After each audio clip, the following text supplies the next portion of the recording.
선고를 받으시고 투병 생활을 시작했던 법정 스님이 2008년에 마치 그 당신의 삶을 정리하듯이 그동안의 글을 모아서 낸 책이 있습니다. 바로 아름다운 마무리라는 책인데요. 아름다운 마무리 어떤 내용인지 잠시 화면 보고 오겠습니다.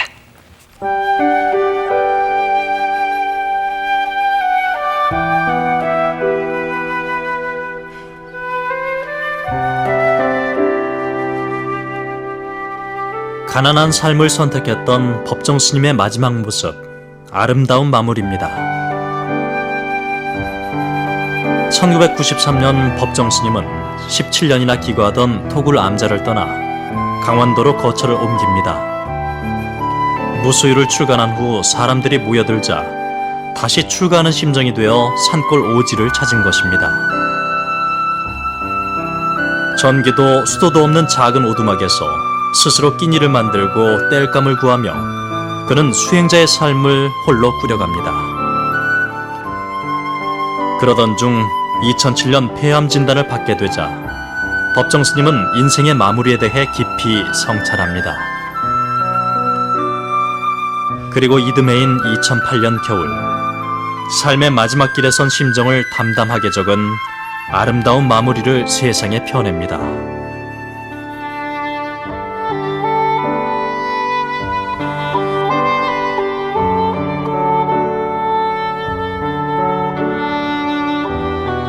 쉰6 편의 글은 간소한 삶에 대해, 환경에 대해, 또 병상에서 얻은 깨달음에 대해 적고 있습니다.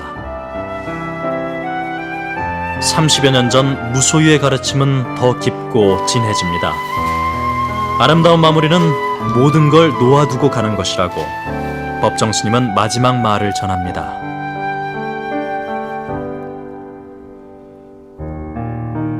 법정 스님의 맑고 향기로운 뒷모습을 담은 책, 아름다운 마무리입니다. 네, 무소유와 아름다운 마무리, 이 두 책 사이에는 30여 년이라는 세월이 가로질러 있습니다.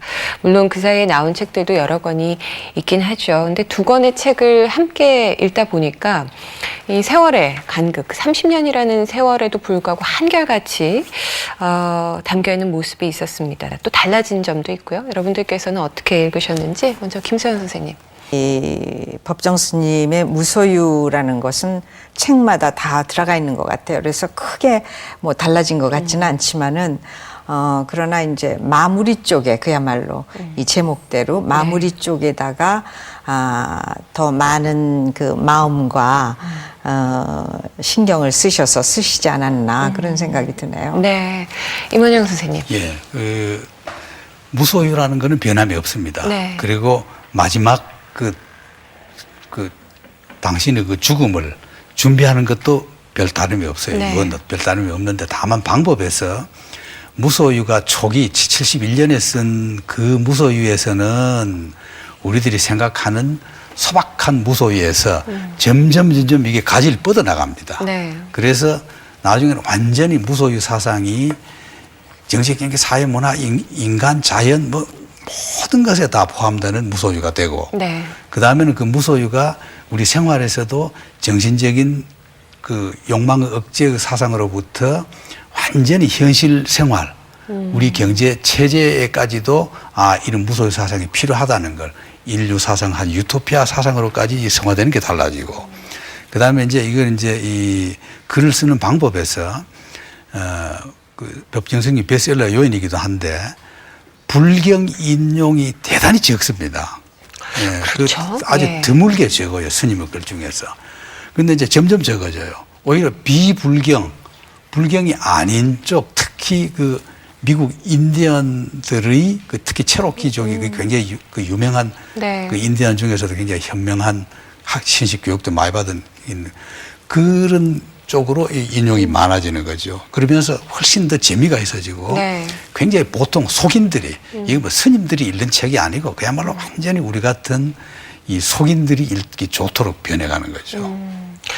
김갑수 선생님께서는 아름다운 마무리까지 읽으시면서 지금 어떤 그 두 권이 비슷하다는 점을 많이 발견하시지만 제가 조금 다른 의견을 보태자면요. 네. 저는 그 세월이 많이 흘렀다는 걸 느끼게 됩니다. 보통 이제 독서는 원근법이라고 그래서 가장 최근에 쓰여진 책을 먼저 읽고 필요하다면 점점 옛날로 거슬러 가는 게 일반 원칙이에요.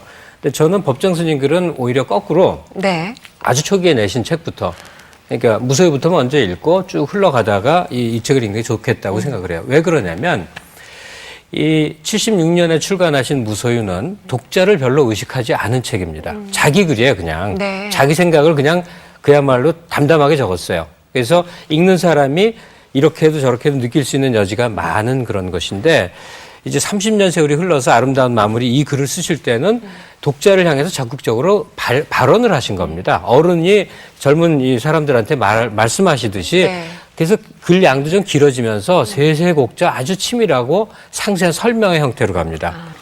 법정 스님이 들려주고 싶었던 아름다운 마무리란 과연 어떤 것이었는지 책을 읽으시면서 어떻게 느끼셨는지 모르겠어요.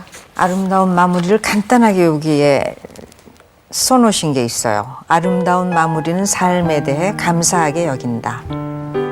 내가 걸어온 길 말고는 나에게 다른 길이 없었음을 깨닫고 그 길이 나를 성장시켜 주었음을 믿는다.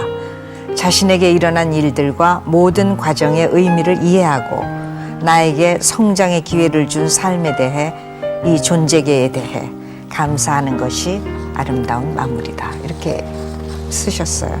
그 글로 볼 때 네. 무소유에 못지않는 오히려 저는 상당히 깊은 감동을 받은 게 바로 그 아름다운 마무리였어요.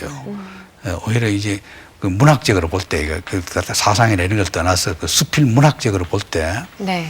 상당한 명문이다. 그 명문이 무소유보다는 이쪽 체계가 몇 가지 더 있는 것 같아요. 몇 편이. 한 서너 편은 굉장히 우수한 네. 수필 문학으로 남지 않을까 생각합니다. 이제 사람마다 내가 참 인상적이다 느끼는 구절이 있을 거 아니에요. 저는 이겁니다. 사람과 사람 사이도 그렇다. 너무 가까이서 자주 마주치다 보면 비본질적인 요소들 때문에 그 사람의 본질, 실체를 놓치기 쉽다 하면서 사람과 사람 사이는 그리움과 아쉬움이 받쳐줘야 신선감을 지속할 수 있다. 이건 뭐 표현의 얘기가 아니라 이 말씀하신 것 때문에 그래요. 이건 뭐 갈릴지브라니 신전의 기둥처럼 서로 마주보게 하라 이 얘기 아닙니까? 이 안에 또 지금 현재를 살아라. 지금 현재에 도달하라. 이거는요. 법정 스님보다 훨씬 후에 열심히 활동하게 된 틱나탄이 유럽에서 맨날 하는 얘기입니다. 지금 현재에 도달하라. 계속 그런 거예요. 그러니까 어떤 법령에 도달하면 어떤 고도의 정신에 도달하게 되면 되게 일치되는 부분이 있는 것 같더군요. 스님이 하신 말씀 중에서 내가 오늘 누군가를 만났다면 그 사람을 통해서 따뜻함이 전해져야 한다. 그래야 만나는 것이다 라는 말씀을 하신 적이 있는데요. 글쎄 정말 순간순간을 누구를 어떻게 만나든 간에 정말 아름답게 마무리를 하면 세상이 결국은 아름다워질 수밖에 없을 것 같다라는 생각을 했습니다. 네. 후반부로 가실수록 환경이라든가 생태 쪽에 더 많이 관심을 갖게 되신 것 같아요. 예, 이게 이제 그 우리나라가 사실은 70년대 이후부터 엄청난 산업화 과정에서 그 환경 문제가 70년대만 해도 환경 문제 하면은 민주주의가 더 급하던 사치다 이렇게 했는데 그때부터 환경 문제를 언급을 하시다가 특히 2000년대 이후 들어서는 오히려 그 세소금 문제보다는 환경은 문제에 더 신경 쓴 것 같아요. 이래서 이 아름다운 마무리 얘기를 보면은 환경 문제에 대한 게 굉장히 구체적으로 나옵니다. 그래서 법정이 주장하는 환경이라는 것은 이 땅은 곧 우리 어머니다. 네. 땅과 나는 하나다. 그 땅이 죽으면 나도 죽는 거다. 네. 내가 살려면 땅을 살려야 된다. 이런 정도로까지 나가서 땅에 대한 무소유 사상. 그 땅도 소유하게 하면 안 된다. 땅이 무슨 집을 소유하고 공장을 소유하고 골프장을 소유하고 이렇게 하면 안 되고 땅 자체가 소유하지 않게끔 땅이 필요하지 않는 거는 땅에게 주지 말아라. 이런 사상이 여기 나타난 그 생태 사상 같습니다. 네. 사실은 그 얘기를 아주 이 환경 운동가들처럼 강한 목소리로 얘기하신 건 아닙니다. 그런데 법정 스님처럼 평이하게 말씀하시는 게 어떤 경우에는 더 넓고 큰 설득력을 지닐 수도 있다는 사실이죠. 우리가 환경 재앙을 앓고 있다는 게 구체적인 통계 수치나 아니면 선언적인 명제보다도 더 큰 울림이 법정 스님의 글귀에 분명히 존재합니다. 이 아름다운 마무리에는 그 말씀이 아주 많이 있죠. 여기에도 네. 나와요, 이게. 지구의 오염에 대해서. 네. 지구를 오염시키는 일을 삼가야 한다. 그러자면은 무엇보다 먼저 간소하고 단순하게 살아야 한다. 꼭 그렇게 필요하지도 않은 물건 더미에 짓눌려 헤어나지 못하고 있는 우리들 살림살이를 시시로 점검하고 되돌아볼 수 있어야 한다. 이런 얘기. 평범한 얘기잖아요. 예. 근데 이게 꼭 필요하거든요. 사실은. 그러니까 스님께서 이 아름다운 마무리를 쓰신 거는 그 폐암 선고를 받은 후에 낸 책이라는 점에서 사실 어떤 심경의 변화가 있지는 않을까? 그러니까 독자 입장에서 그런 것들을 좀 찾아보고 싶다 이런 생각도 들었었는데요. 김선 선생님은 어떻게 그런 점은 못 느끼셨나요? 여기에 나오는 그 시가 있거든요. 네. 근데 그 시를 보면 이게 고려말 백운 경안 스님은 이렇게 읊었다 하고 이거를 쓰셨거든요. 사람이 70을 사는 일, 예로부터 드문 일인데 77회나 살다가 이제 떠난다. 내 갈 길 툭 트였거니 어딘들 고향 아니랴. 무엇하러 상여를 만드는가. 이대로 홀가분히 떠나는데 내 몸은 본래 없었고 마음 또한 머문 곳 없으니 태워서 흩어버리고 시주의 땅을 차지하지 말라. 이거를 인용을 하신 것은 아마도 본인의 그 어떤 그 연세에서 오는 그 무소유에서 아까 말씀하신 대로 그냥 하고 싶은 얘기를 다 하신 게 하고 다르게 이것은 좀 더 그 연세에서 오는 것을 표현하시지 않았나. 이런 저는- 것을 인용하신 게. 네. 폐암 선고를 받으신 후에도 사실은 그렇게 충격을 받으시거나 어떤 신경적인 변화가 있으셨을 것 같지는 않아요. 그러니까 스님 쓰신 책처럼 언제나 순간순간을 그렇게 잘 마무리하시고 계셨기 때문에 어쩌면은 언제든지 떠날 수 있도록 그런 준비를 하시고 계시지 않으셨을까 하는 생각을 네. 하게 됐습니다. 실제로 이 책에도 자기 자신의 병고에 대한 직접적인 언급이라든지 없죠. 예. 생의 막바지, 이제 생이 끝난다는 거에 대한 어떤 정리된 말씀이 없어요. 그래서 저는 이제 의도적으로, 제 생각에 의도적으로 다가올 죽음에 대해서도 그냥 호련히 가는 입장을 취하신 게 아닌가 그런 겁니다. 네. 저는 그럼에도 불구하고 이 마무리를 부탁하는 다른 이들에 대한 당부의 말씀을 한 구절 발견할 수 있었는데요. 이 책이 198페이지에 제가 김서연 선생님 앞에서 낭독하기 좀 부끄럽지만 무슨 말씀을. 소개해드리자면 한동안 내가 맡아가지고 있던 것들을 새 주인에게 죄다 돌려드리고 싶다. 누구든지 나와 마주치는 사람들은 내게 맡겨놓은 것들을 내가 먼 길을 떠나기 전에 두루두루 챙겨가기 바란다. 그래서 이 세상에 올 때처럼 빈손으로 갈 수 있도록 해주기 바란다. 이렇게 당부하고 부탁하고 계십니다. 네. 법정 스님께서 남기고 가신 두 책을 함께 나누다 보니까 그 법정 스님의 향기에 그냥 저절로 취하는 것 같습니다. 마지막으로 이 법정 스님이 남기고 간 저에게 마음의 유산 어떤 것들을 받아들이셨는지 한 말씀씩 듣겠습니다. 임 선생님. 예.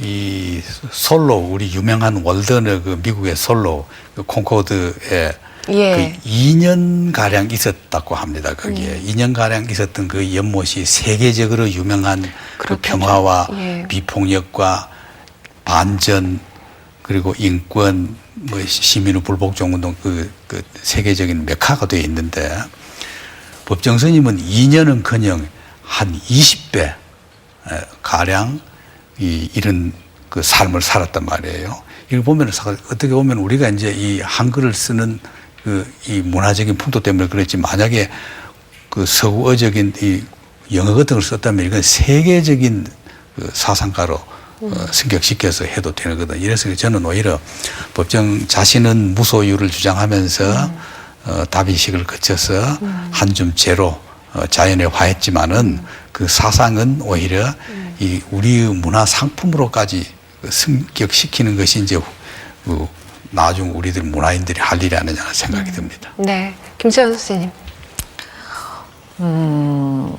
모두들 너무 빨리 입적하신 것 같아서 아쉬워들 하고 그러거든요. 이런 분은 좀 더 오래 우리 곁에 계셔서 많은 그 좋은 얘기를 해주셨으면 하는 건데 그냥 기침 안 하시고 그때 그 모습이 굉장히 좀 이렇게 여위시고 좀 초췌했어요. 그리고 기운이 없어 보이셨고 기침에 못 이겨서 그래서 편안하게 쉬시길 바랍니다. 제가 하고 싶은 얘기는 우리가 할 일이 있다는 거죠. 그를 기억하라 이겁니다. 그의 존재를 우리가 끊임없이 기억해내는 게 그게 풍요로운 사회죠. 왜냐하면 표현은 굉장히 이상한데요. 자산입니다. 법정이라는 자산을 우리는 갖고 있는 거예요. 인종 갈등 때문에 고민하는 미국은 마틴 루터 킹이라는 자산 때문에 그것 때문에 끊임없이 생각해보고 문제를 풀어가는데 네. 근접하고 있는 거거든요.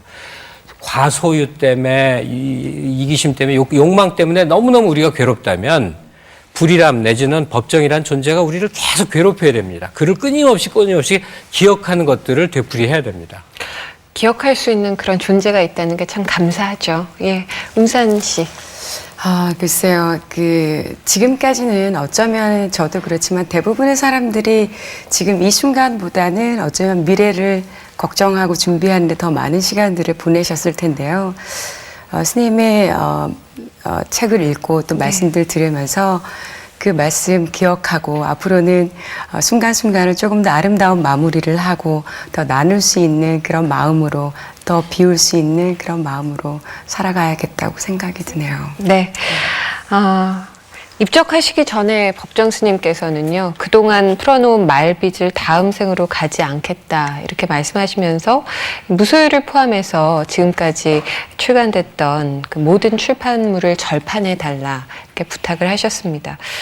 오늘 법정 스님의 책 가운데 무소유 아름다운 마무리 2권 함께 나눴는데요. 그 맑고 향기로운 지혜를 계속해서 잊지 않고 함께 나눴으면 하는 바람을 갖게 됩니다. 오늘 함께 해주신 네 분 감사하고요. 늦은 밤까지 시청해주신 여러분.